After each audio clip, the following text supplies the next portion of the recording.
नमस्कार. Your recipe book मध्ये मी स्मिता तुम्हा सर्वांचे मनापासून खूप खूप स्वागत करते. आणि आजपासून आपण वाळवणाचे अनेक वेगवेगळे पदार्थ बनवायला सुरुवात करतोय. वाळवणाच्या पदार्थांमध्ये सर्वात आधी उपवासाच्या पापडापासून सुरुवात करतोय. आजच्या भागात आज आपण साबुदाणा बटाट्याचे पळी पापड कसे करायचे ते पाहतोय. पापड म्हटलं की पीठ किती शिजवायचं, शिजले की नाही हेही लक्षात येत नाही आणि मग उन्हाळी पापड करणं टाळलं जातं. पण आजचा हा पदार्थ किंवा पापडाचा हा प्रकार करायला इतका सोपा आहे की पीठ शिजवून घ्यायची सुद्धा गरज नाही. खूप सोप्या पद्धतीने स्टेप बाय स्टेप आजची रेसिपी मी तुमच्यासोबत शेअर केली. वेळ न घालवता पटकन सुरुवात करूया. साबुदाणा बटाट्याचे पापड ज्या दिवशी आपण करणार आहे त्याच्या आदल्या दिवशी आपल्याला साबुदाणा भिजत घालायचा आहे. तर इथं मी अर्धा किलो साबुदाणा म्हणजेच वजनी प्रमाणामध्ये 3 कप साबुदाणा घेतलेला आहे. आता या साबुदाण्यामध्ये भरपूर असं पाणी घालायचं आहे आणि साबुदाणा 2 ते 3 वेळा स्वच्छ असा धुवून घ्यायचा आहे. साबुदाणा जितका जास्त वेळ तुम्ही धुवून घ्याल तितकं त्यातलं स्टार्च कमी होतं आणि पापड छान खुसखुशीत तयार होतात. साबुदाणा 3 वेळेला इथं मी स्वच्छ धुवून घेतला. आता यामध्ये आपल्याला पाणी घालायचं आहे.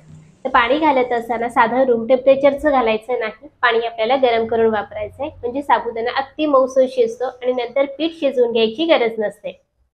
तर जेवढा आपण साबुदाणा घेतला म्हणजे 3 कप आपण साबुदाणा घेतलाय तेवढ्याच प्रमाणामध्ये आपल्याला इथं पाणी गरम करून घ्यायचंय. एका मोठ्या पातेल्यामध्ये दुप्पट प्रमाणात म्हणजे 6 कप पाणी घ्यायचं आणि ते चांगलं कडकडीत गरम करून घ्यायचं. आता हे गरम केलेलं पाणी आपल्याला या साबुदाण्यामध्ये घालायचंय. चांगलं एकजीव मिसळून घ्यायचं. वर प्लेट झाकायची आणि साबुदाणा आपल्याला रात्रभर पाण्यामध्ये भिजत ठेवायचंय.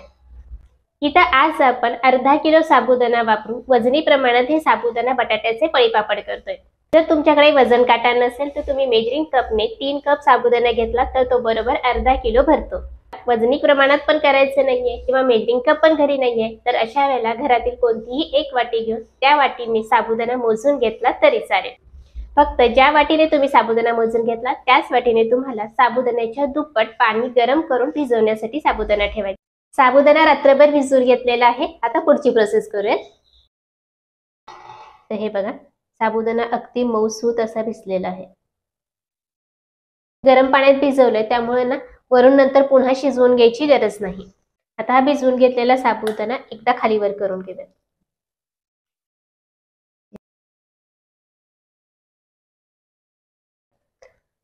तर इथे बघू शकता साबुदाणा मी एकसारखा खालीवर करून घेतलाय. फक्त मोठ्या मोठ्या ज्या गाठी होत्या ना त्या फक्त फोडलेल्या आहेत आणि असं मोकळं मोकळं तयार करून घेतलं. आता हा साबुदाणा थोडा वेळ बाजूला ठेवूयात.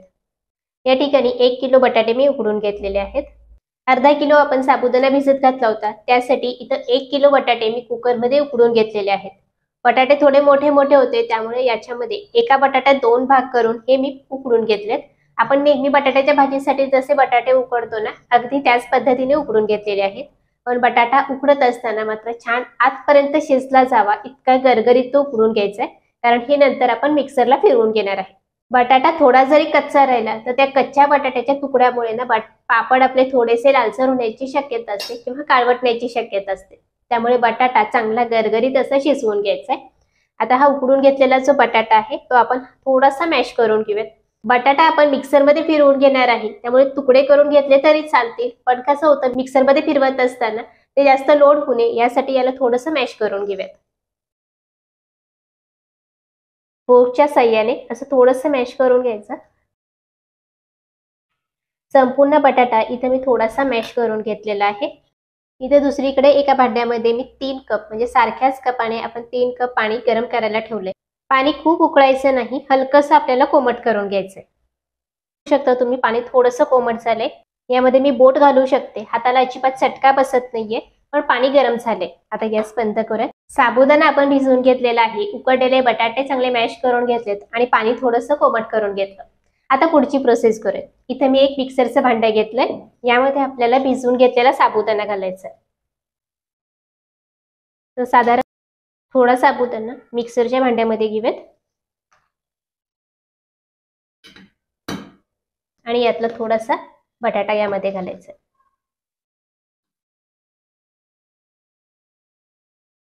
जे पाणी आपण कोमट करून घेतलेलं आहे यातलं थोडंसं पाणी यामध्ये घालायचं आणि हे मिक्सरला आपल्याला बारीक असं वाटून घ्यायचंय. बटाटा आणि साबुदाणा मिक्सरमध्ये अगदी बारीक असा वाटून घेतलाय. त्याला एका मोठ्या पातेल्यामध्ये काढून घेऊया.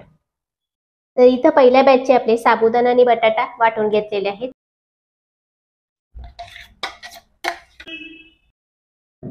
तर इथं आपण आणखीन एकदा बटाटा आणि साबुदाणा एकत्र करून हे मिक्सरला फिरवून घेतलेलं आहे. याच पद्धतीने उरलेला साबुदाणा आणि बटाटा सुद्धा मिक्सरमध्ये फिरवून घेऊयात. फक्त मिक्सरमध्ये फिरवत असताना एक गोष्ट लक्षात ठेवा, इथं जे पाणी आपण वापरणार आहे ते कोमट करूनच वापरायचे, गार पाणी अजिबात वापरायचं नाही. पाणी कोमट करून वापरलं ना, एकतर मिक्सरमध्ये ते व्यवस्थित फिरवता येतं आणि दुसरी गोष्ट म्हणजे पापडाला आपल्या छान चव सुद्धा येते.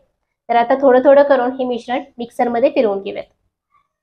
हे मिश्रण मिक्सरमध्ये फिरवत असताना पाणी जर गार झालं तर पुन्हा कोमट करून घ्या आणि मग मिक्सरमध्ये दळण्यासाठी वापरा. तर आता याच पद्धतीने संपूर्ण साबुदाणा आणि बटाटा मिक्सरमध्ये फिरवून घेऊयात.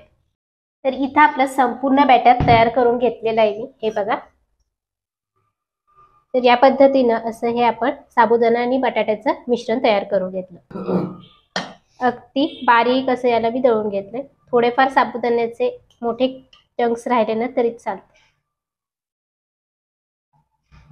शक्य होईल तितकं बारीक असं याला वाटून घ्यायचं.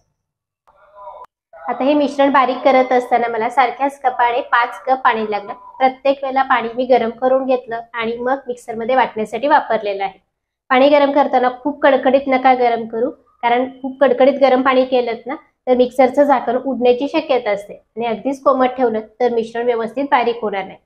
त्यामुळे मध्यम कन्सिस्टन्सीमध्ये पाणी गरम करून घ्यायचं आणि हे सगळं बारीक करून घ्यायचं. तर इथं मी 5 कप पाणी वापरलं, तुम्हाला कदाचित अर्धा कप कमी किंवा जास्त लागू शकतं. मिश्रण मात्र कमीत कमी पाणी वापरून असं घट्टसर करून घ्यायचंय. बॅटरची कन्सिस्टन्सी आपण सगळ्यात शेवटी एकसारखी करून घेणार आहे. आता त्याआधी यामध्ये आपल्याला बाकीचे मसाले घालायचे. तर या ठिकाणी इथं मी 50 ग्रॅम मिरच्या मिक्सरमध्ये बारीक करून घेतलेल्या आहेत. फक्त मिरच्या मिक्सरमध्ये फिरवल्यात, बाकी काही यामध्ये घातलेलं. हे पापड मी थोडेसे तिखट करते, त्यामुळे मिरचीचं प्रमाण 50 ग्रॅम घेतलंय. याचं प्रमाण तुम्ही आवडीनुसार कमी जास्त केलं ना तरी चालतं. आता हा मिरचीचा ठेचा यामध्ये घालूया आणि सोबतच यामध्ये घालायचे मीठ चवीनुसार घालायचे. तर इथं मी 1.5 टेबलस्पून मीठ घेतलंय. मिठाचं प्रमाण सुद्धा चवीनुसार कमी जास्त केलं तरी चालेल, पण वाळवणीच्या पदार्थामध्ये मीठ जास्त घालायचं नाही. आणि इथं दुसरीकडे मी सारख्याच कपाने 2 कप पाणी गरम करायला ठेवले. आता हे पाणी मात्र आपल्याला चांगलं कडकडीत असं गरम करून घ्यायचंय, कारण हे मिश्रण आपण शिजवून घेतलेलं नाही. त्याला हलकासा कोमटपणा आला पाहिजे, यासाठी पाणी थोडंसं कडकडीत असं गरम करून घ्यायचंय. तर हे बघा, असं खळखळ उकळतं पाणी आपल्याला वापरायचंय. पाण्याला उकळी आली की गॅस बंद करूयात आणि हे गरम गरम पाणी यामध्ये घालायचंय. सगळं पाणी एकदम नका घालू, थोडं थोडं पाणी घालायचंय आणि याला मिसळून घ्यायचंय.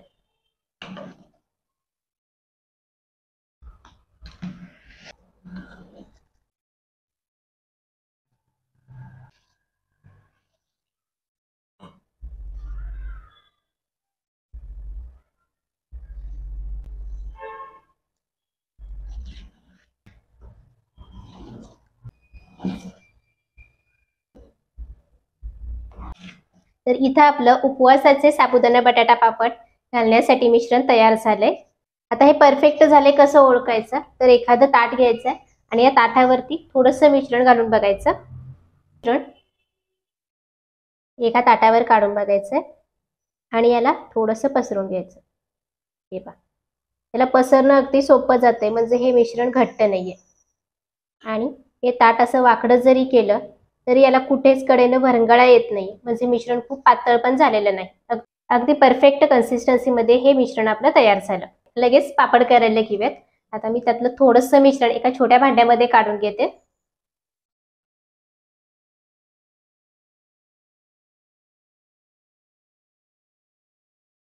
आता हे उरलेलं पीठ थोडा वेळ बाजूला ठेवूयात आणि या पिठाचे आपण पापड करून घेऊयात.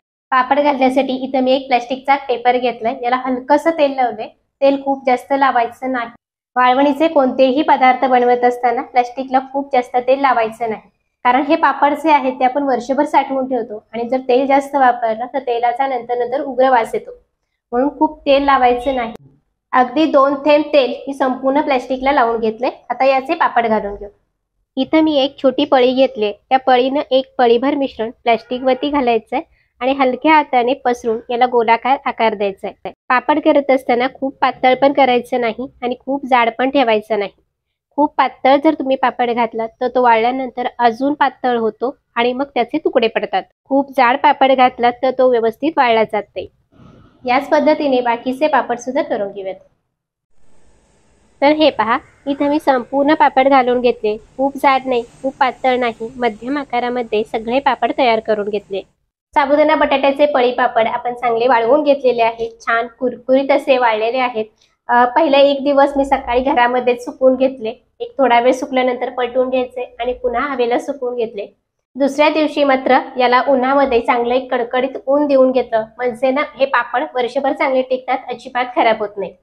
आता हे पापड आपले करून तयार झालेत. आता हे तळून पाहूयात. तर इथं मी कढईमध्ये तेल गरम करत ठेवले. यामध्ये हे पापड तळून बघू. आता पापड तळतोय, पण तळण्याआधी तेल आपल्याला चांगलं मध्यम गरम करून घ्यायचंय. तेल कोमट ठेवायचं नाही, नाहीतर मग पापड चांगले फुलत नाही.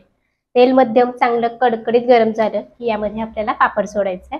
आता पापडाची साईज तुम्ही बघू शकता, अशी मध्यम ठेवलेली आहे आपण. खूप लहान सुद्धा नाहीयेत किंवा खूप मोठे पण नाहीयेत. आता यातला एक पापड आपण तळून पाहूयात.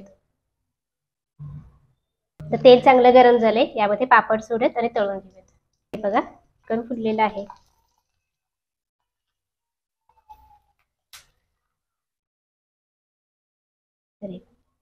आपण केवढे छोटे पापड केले होते आणि फुलून कसे मोठे डबल झालेले आहेत.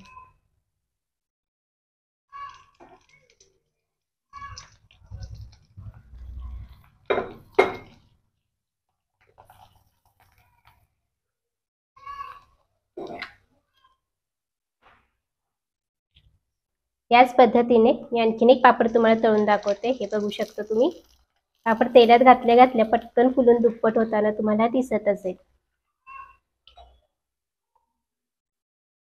तर इथं मी 4 पापड असे हे तळून घेतले. पाहू शकता, छान दुप्पट फुललेले आहेत आणि खुसखुशीत म्हणाल तर हे बघा, मी तुम्हाला तोडून सुद्धा दाखवते. अगदी खुसखुशीत असा पापड आपला तयार झाला. आणि पापडाची साईज पण तुम्ही बघू शकता. असे छोटे छोटे पापड आपण घातले होते, पण फुलल्यानंतर पुन्हा असे दुप्पट फुलले जातात. अगदी सोप्या पद्धतीने साबुदाणा बटाट्याचे पळी पापड कसे करायचे ते पाहिलं. पीठ शिजवून घ्यायची अजिबात गरज नाहीये. फक्त साबुदाणा गरम पाण्यात आपल्याला भिजत घालायचे, बटाटे उकडून घ्यायचे आणि सगळं मिक्सरमध्ये छान बारीक दळून घ्यायचं. पटकन पापड करून घ्यायचे, चांगले सुकवून घ्यायचे, उन्हामध्ये वाळवून घ्यायचे. तयार झाले आपले साबुदाणा बटाट्याचे पळी पापड. आजच्या या रेसिपी सोबत निरोप घेऊयात आणि पुन्हा भेटत अशाच एका वाळवण्याच्या पदार्थासोबत. तोवर धन्यवाद.